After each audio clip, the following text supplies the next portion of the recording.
everyone. My name is Susila Khes, a teacher trainee of B.Ed 4th semester from Siliguri Tarai B.Ed College. आज हम political science के एक chapter discuss करेंगे जो है waste Bengal board के क्लास 11 से चैप्टर नंबर 7 यूनिटरी गवर्नमेंट। तो आज हम सीखेंगे यूनिटरी गवर्नमेंट यानी एकात्मक सरकार किसे कहते हैं, इनमें कौन कौन से देश आते हैं और इसकी प्रमुख विशेषताएं क्या क्या है।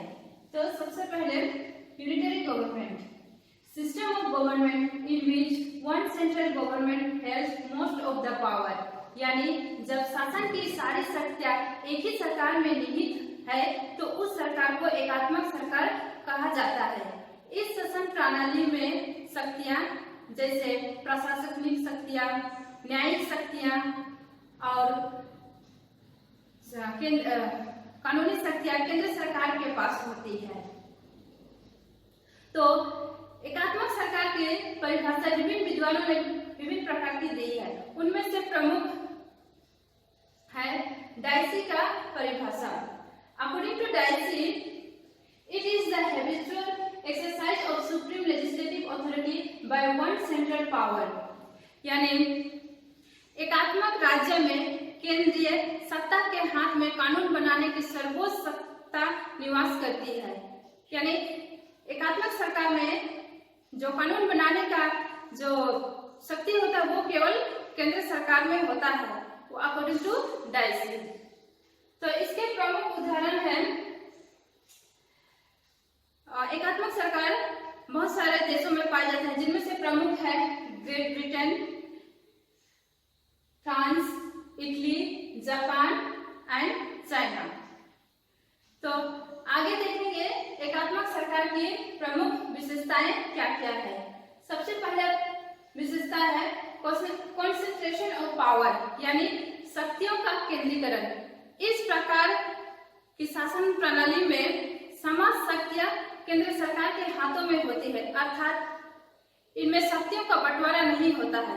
शासन की सुविधा के लिए राज्य को कई प्रांतों में विभक्त किया जाता है। कई छोटे प्रांतों और इकाइयों में राज्य को डिवाइड किया जाता है, जिससे शासन करने में सुविधा होती है। लेकिन ये जो प्रांत है उनको केंद्र सरकार का ही नियम का पालन करना पड़ता है, उनकी ही आज्ञा को मानना पड़ता है।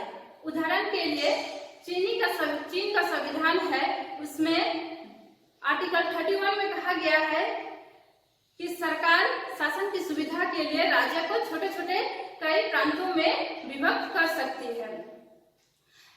दूसरा एकात्मक सरकार की सबसे बड़ी विशेषता है supremacy of the central legislature, यानी केंद्रीय विधायक की सर्वोच्चता।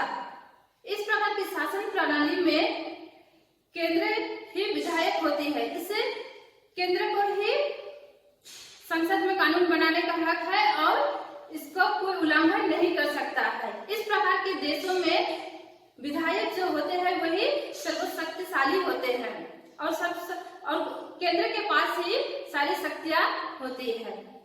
दूसरी विशेषताएं हैं वीक जुडिशरी, यानी जिन देशों में एकात्मक शासन पाया जाता है उसमें जो न्यायपालिका होती है वो थोड़ी कमजोर होती है, क्योंकि विधायक को ही कानून बनाने का हक है और उसके लिए उत्तरदायी विधायक ही है। इसलिए इस प्रकार एकात्मक सरकार वाले देशों में जो न्यायपालिका होती है वो कमजोर होती है। दूसरी विशेषताएं है नेचर ऑफ द कॉन्स्टिट्यूशन, यानी संविधान की प्रकृति। एकात्मक सरकार वाले देशों में संविधान या तो लिखित हो सकती है या अलिखित हो सकती है। इस प्रकार के देशों में संविधान कोई जैसे कि उदाहरण के लिए इंग्लैंड का संविधान या ग्रेट ब्रिटेन के जो देश है उन देशों के संविधान मुख्यतः अलिखित रूप से है। और दूसरी ओर चीन जो एक एकात्मक सरकार है लेकिन उस देश की संविधान लिखित रूप में यानी कि रिटन फॉर्म में है। इस प्रकार एकात्मक सरकार वाली देशों में जो संविधान होता है वह लिखित या अलिखित दोनों प्रकार से हो सकती है। दूसरा इसका उदाहरण है वन एग्जीक्यूटिव, वन लेजिस्लेटिव यानी कि एकात्मक शासन वाले देश में एक कार्यपालिका, एक ही विधायक एवं एक ही न्यायपालिका होती है। इसमें शक्तियों का विभाजन नहीं होता है। और अगला इसका विशेषता है सिंगल सिटीजनशिप, यानी जो एकात्मक सरकार वाली देश होती है उसमें देश में लोगों को केवल एक ही नागरिकता प्राप्त होती है और वो भी केवल केंद्र की नागरिकता।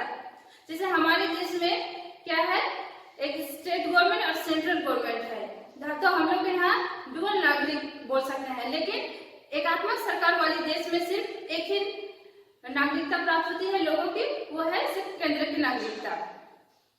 तो दूसरे इसके सबसे बड़ी विशेषता है रिजिड और फ्लेक्सिबल कॉन्स्टिट्यूशन, अर्थात जिन देशों में एकात्मक सरकार होती है उस देश की संविधान या तो बहुत रिजिड हो सकती है यानी कठोर हो सकती है या लचीला भी हो सकती है। उदाहरण